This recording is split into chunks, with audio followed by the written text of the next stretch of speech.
በእግዚአብሔር ስም የሚመጣ ብሩክ ነው።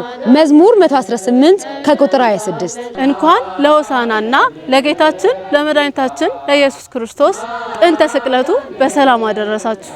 በታላቁ ገዳማችን የጌታችን የመድኃኒታችን የኢየሱስ ክርስቶስ ጥንተ ስቅለቱ እና ጌታችን ወደ ኢየሩሳሌም የገባበት በዓለ ሆሳዕና በታላቅ ድምቀት ይከበራል። እነዚህን ሁለቱን የጌታችንና የመድኃኒታችንን የኢየሱስ ክርስቶስን አበይት በዓላት ምክንያት በማድረግ ታላላቅ መምህራንና ዘማሪያን በተጋበዙበት ከመጋቢት 25 እስከ መጋቢት 27 ታላቅ መንፈሳዊ ጉባኤ ተዘጋጅቷል። በዚህም ታላቅ በዓል የወላይታ ሀገረ ስብከት ሊቀ ጳጳስ ብፁዕ አቡነ ይስሐቅና ሊቃውንተ ቤተክርስቲያን በተገኙበት በታላቅ ሰማያዊ ሥርዓት ይከበራል። እርሶም በዚህ ታላቅ በዓል ላይ በመገኘት የበረከቱ ተሳታፊ ሁኑ ስትል ቤተክርስቲያን ታሳስባለች።